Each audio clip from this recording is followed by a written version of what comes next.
You didn't ask for a trade, and you didn't want more money. Why is this happening? Really, those discussions I'll keep internally. I'm not going to get out here and talk about it, but we had a lot of discussions on it and from both sides, and at the end of the day, we felt this is what was best for the Dolphins and for Jalen. Chris Grier, Dolphins GM, addressing the news that landed yesterday. It probably was not accidental that the news was out there before Chris Grier was going to be talking to reporters at what was ostensibly a pre-draft press conference. Jalen Ramsey, right out of the gates, was the topic that was addressed. And, Chris, I look at it this way. Yeah. Because one of the things Grier said, we've had multiple conversations. Well, why are you coming to the conclusion now? That's the point. Exactly. Right? This is a decision that should have been made weeks ago. And I assume the Dolphins are smart enough. I'll give them the benefit of the doubt. They're smart enough to know that this is a decision you make in the weeks preceding the start of the new league year, especially when you have a guy who has a fully guaranteed $4 million roster bonus that is due just days after the new league year begins. This is guy you find a trade partner for, and you set it up, and you get it done before the $4 million roster bonus is due. That's what you do. And I look at this and I say, and look, I don't expect Chris Grier to tell us, so we have to infer from the circumstances. Something happened recently that caused the relationship to become irreparably broken. And now the Dolphins are trying to make chicken salad out of a bad situation. Either that or they're stupid. That's the only explanation. Right. And either I don't something think happened recently, right. or they badly misplayed this situation and waited until now to begin the process of trying to trade the guy when they should have done it earlier and ideally before the $4 million roster bonus came due. Yeah, I mean, I don't think they're stupid. They've misplayed some situations. I've certainly been on record questioning some of that, right? I don't think they're stupid. I don't really believe much of what Chris Grier says right there. I feel like he was very nervous about, it wasn't a trade, it wasn't a trade, it wasn't a money thing, any of that. Then what were we having conversations about, though? That's what I don't understand. What were conversations ongoing? He's under contract. He plays for the Dolphins. And they just gave him less than 8 months ago. I know. They made him the highest paid corner in no money average, and now they're done? Right. And what are the conversations we're having? Right. So the contract, the extension, that made no sense. The timing of this does not really make sense at all. And, yes, I don't really believe, right? I don't want to call them a liar. I know they got to do their job, and they got to keep things close to a vest, so I don't want to be. If you tell the truth as a GM or a coach, yes, it's say hard. Something you shouldn't say. So I know. There are times when they have to lie. It's right. a must-lie situation. Exactly right. That's why I'm not trying to call him a liar or anything like that, but I'm not sure I believe what he's saying and that it wasn't about more money or there was no trade demand or anything like that. I think he's trying to also do a solid to Jalen Ramsey here and maybe not make his camp look bad or anything like that in this thing. That's what it looks like to me. And again, I don't know. They might have to keep him. I know. They might have to keep him. So it just doesn't make sense. The timing of it, it doesn't make sense of the timing of it that it happens and that, we went through the process. What process? I don't even understand what's the process. You just paid him the top DB in football. He's on their team. So there's got to be something that led you to go through the process that there was no need to go through a process, and that they felt there was numerous conversations, and then talking last week, we just finally came to a conclusion that we don't like each other anymore, or what? Or that we're just not going to be able to maybe, give you more money. There's just so many things that go through my head here, but either way, the timing of it's weird. Yes, it's not well organized. And yes, the contract itself, when they gave him that extension, as you know, and I think you agree with me, is I didn't understand it. I did not at all. Well, and here's the reality. If they're going to find a trade partner that will give them, number one, sufficient compensation to justify the trade, and number two, won't expect the Dolphins to pay a lot of the remaining $20.153 million fully guaranteed he's due to make this year. They've already paid him $4. There's $20.153 million that is still due to be paid to Jalen Ramsey. And the next team may say, hey, you want a fourth-round pick for him? Well, you still have to pay X million. Right, you got to pay 10. Pick? Right. You got to pay even more. Yeah. of what Jalen Ramsey is owed. And when it's clear, and if it would become clear that this relationship is broken and not fixable, the Dolphins are stuck. They're in checkmate. They can't cut him. They owe him $20 million. I guess they could cut him and pay him the $20 million. The cap charge for trading him before June 1. And this is what confused me yesterday when we were trying to react to all of this in real time. He has an option bonus that hasn't been paid yet of $18 million plus. That would be foisted onto the new team. But the cap charge for the money he has been paid by the Dolphins, if they trade him before June 1, it would be $25.21 million.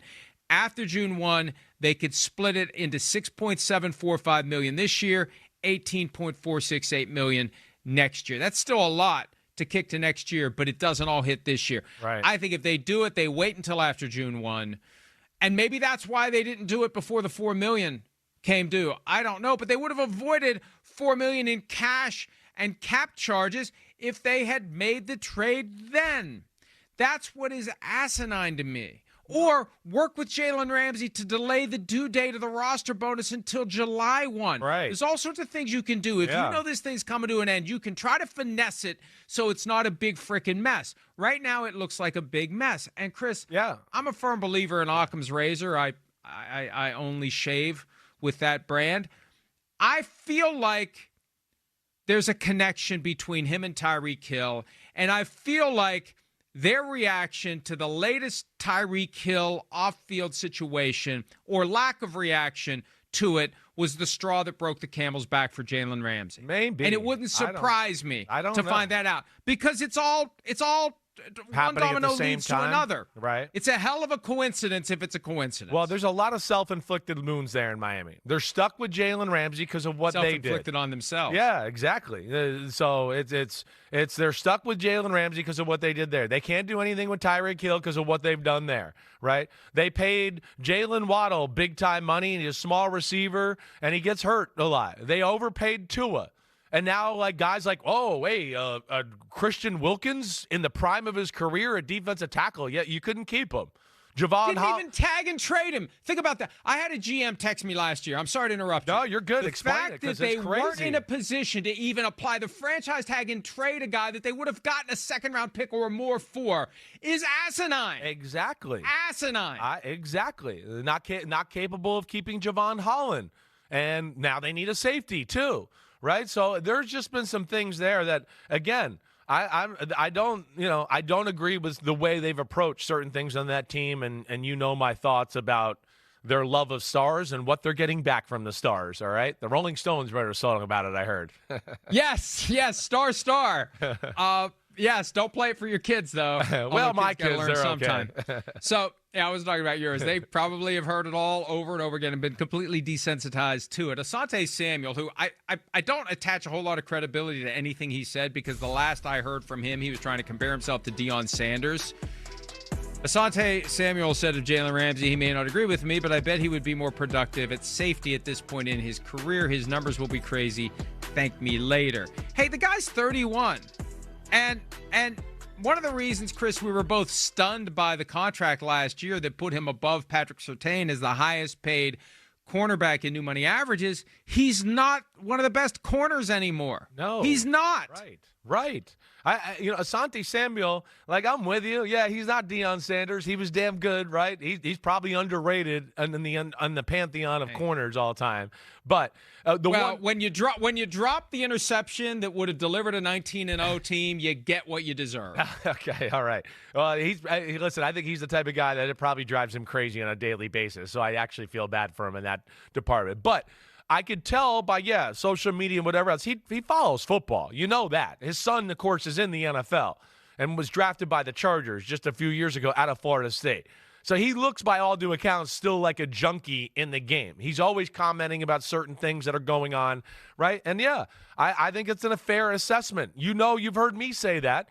That's what he's best at. He's a really good secondary player. He's not a great corner anymore. but he's really good. I'd want him in my secondary. He could play safety. He could play free safety. He could play nickel, right? You could put him outside on corner and maybe certain big receivers and do stuff like that. He can do a lot of different stuff. But as far as the island shutdown corner that we talk about so much, so, Surtain, Sauce Gardner, McKinley, Trent McDuffie with the Kansas City Chiefs, right? That's not what he is. He's not that guy, and they're paying him like that. And that's where that contract is messed up. And yeah, I'm with Asante Samuel. He should do that. As safety would be like a Charles Woodson or a Rod Woodson type of career change to extend it. And I still think he could do it at a pretty high level.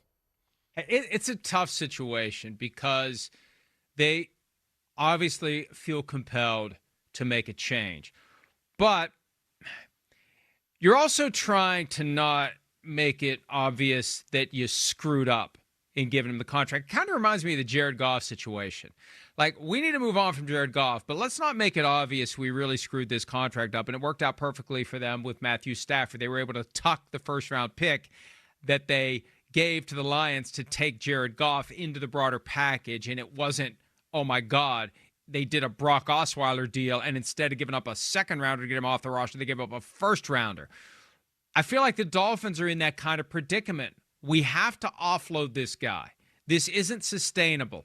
But what the hell are we going to do? Look at the cap charge. Look at the cash obligation. We got to make somebody really want this guy. Who really wants this guy? We got to act like everything was fine. We can't let people know that we have to do this. I feel like a lot of that is gurgling below the surface of the way this has come to be. And I think the reason why your spider sense tells you something's weird here is they're trying desperately to find a way to thread an impossible needle, and they're jamming it all over the place, and we're like, man, something's messed up. What's messed up is they can't find a way out of this maze, and they're banging into the walls as they try to do it. Yeah, I think you're saying it right. They got some tough situations here. They got some high-priced guys. They're not getting exactly the return for their money either.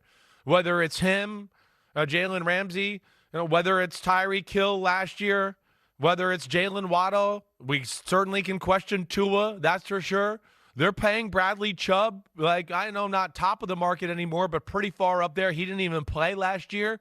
Jalen Phillips, who's really their best pass rusher, I'm sure they want to make him and extend him, but he tore his Achilles, so they're kind of waiting for that and all those things to shape up. They got a lot of issues down there. They definitely do, right? They got some stars. They got some difference makers, but the roster's not necessarily deep. They got a lot of contract issues, and you worry about the future, I think, when you look at the Dolphins a little right now. They might still be competitive this year, but you just wonder how long they can keep it up, and is there enough depth and talent on this team as we go forward?